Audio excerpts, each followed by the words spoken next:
Olá, retornamos aqui à nossa programação e eu deixei para vocês na última aula uma pergunta.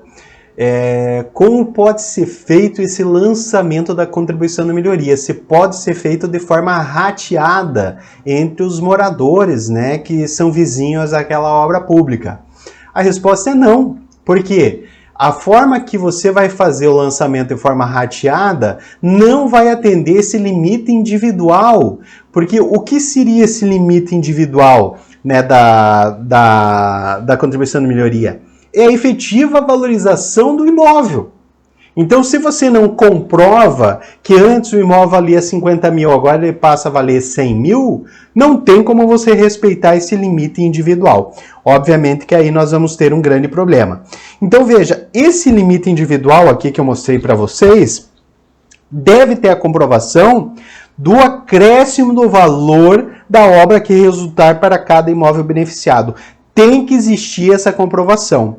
Então, a partir do momento em que não haja essa comprovação, nós temos aqui um problema. Então, aqui não é colocado então atendimento pelo simples rateio, tá? E isso as jurisprudências vão encontrar no STJ, no STF, em especial do STJ, que diante da não comprovação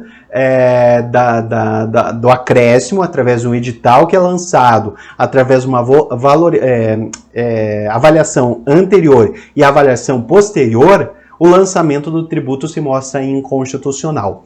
Quando eu fui procurador municipal, eu via muito essa matéria. E realmente, todos os municípios que eu conversava com os advogados públicos, todos falavam que nos seus municípios eram feitos de forma incorreta. Então, um grande problema hoje na seara municipal é o dito lançamento da contribuição de melhoria, porque nenhum município faz avaliação anterior e posterior, apenas faz um simples rateio, o que não atende ao dispositivo constitucional. Outra questão, já vi perguntas também em concurso público e já foi estado para mim na prática, a respeito da necessidade de uma lei específica da contribuição de melhoria. O STJ tem entendido que é necessário, né? Então, vai ser instituída uma contribuição de melhoria, tem que ter uma lei específica criando a contribuição de melhoria especificamente para aquela área.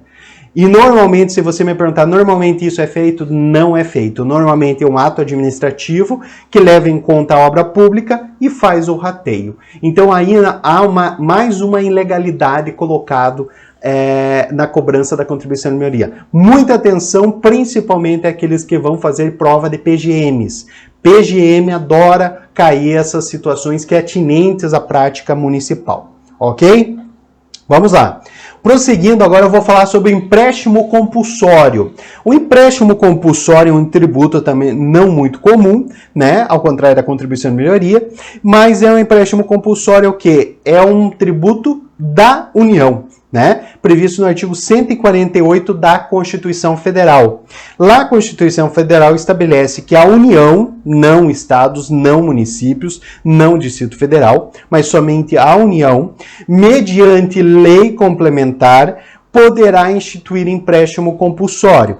Então veja, primeiros dois requisitos que nós temos para a criação de empréstimo compulsório: União e mediante lei complementar. Já vi questões de concurso público de primeira fase tentar colocar como competência estadual e outras questões tentando dizer que a União pode criar através de medida provisória. As duas estão incorretas. Somente a União e mediante lei complementar.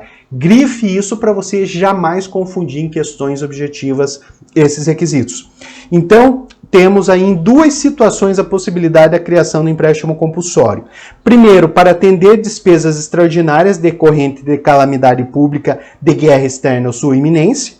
Então, a primeira situação, você tem essa despesa extraordinária numa calamidade pública, que a gente pode colocar, por exemplo, uma situação da pandemia do Covid-19, que ocorreu tempos atrás, e essa pandemia desencadeou o quê? Uma despesa extraordinária, por exemplo, compra de vacina, compra de insumo, compra de seringa, despesa com UTI. Pode ser criado um empréstimo compulsório, sem dúvida nenhuma. E também autoriza a guerra externa ou a sua iminência, né? Aí também desencadeia a possibilidade, a autorização de ter um empréstimo compulsório. E o inciso 2, no caso de investimento público, de caráter urgente e de relevante interesse nacional, mas nesse caso observado o princípio da anterioridade, previsto lá no artigo 150, inciso 3, a linha B.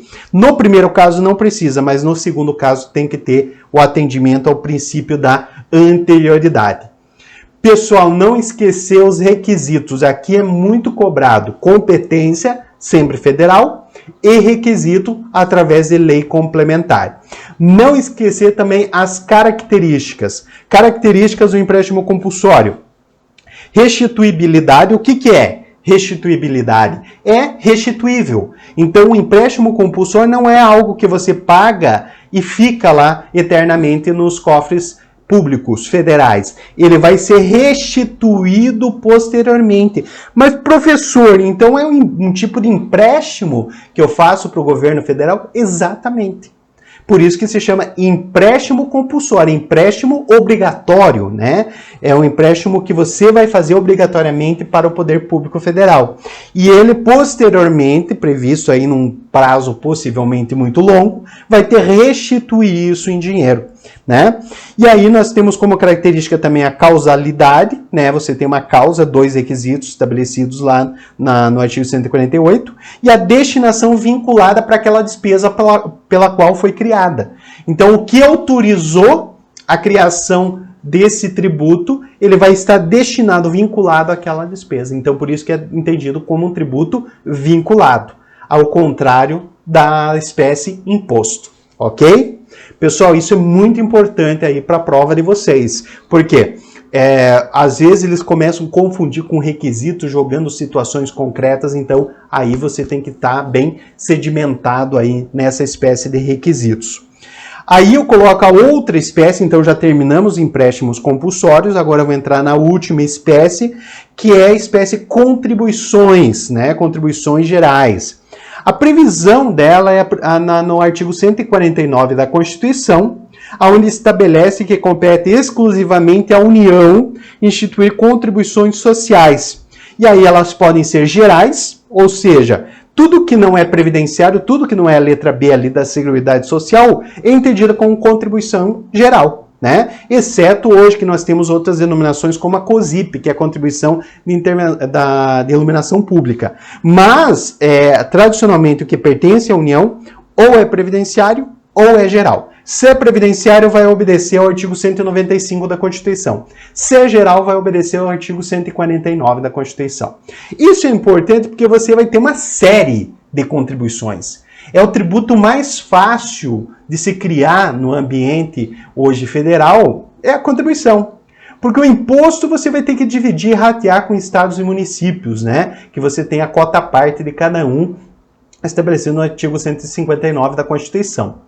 Já a contribuição pertence integralmente à União, exceto algumas repartições pontuais que são feitas aí pelo texto constitucional mediante reformas precedidas de acordo, né, entre o governo federal, municípios e estados.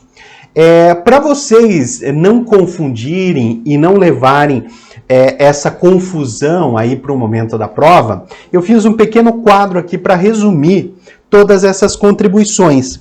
Então veja, nós temos as contribuições sociais gerais, competência exclusivamente da União, a base legal, artigo 149 da Constituição.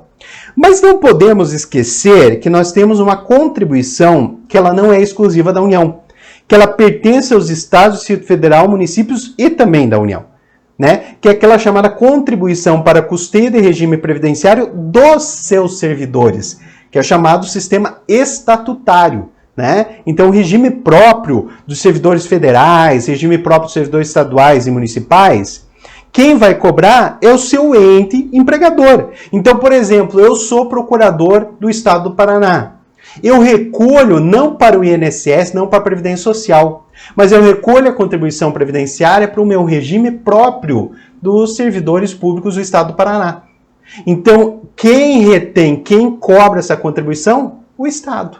É uma contribuição previdenciária estadual. Por quê? Servidores públicos do Estado devem pagar, né? Então tem esse valor retido. Então, nesse caso aí, a base constitucional, artigo 149, parágrafo 1º. Aí temos as contribuições para o custeio do serviço de iluminação pública, que são de competência municipal, né? Distrito Federal como competência municipal e os próprios municípios, conforme o artigo 149-A da Constituição. O restante é tudo federal, né? Contribuição previdenciária lá do 195, CID, que é a contribuição de intervenção do domínio econômico, a contribuição corporativa, né, do 149 e também aquela contribuição previdenciária residual do 195 para quarto. Todas essas são da União. Veja quantos tributos federais nós temos. Por isso que é uma discrepância ao que pertence à União e ao que pertence aos estados e municípios. A União fica com uma maior parte do bolo. Então aí fica essas questões, pessoal, e eu fecho o primeiro módulo, né, dessas espécies tributárias, competência e conceito do tributo.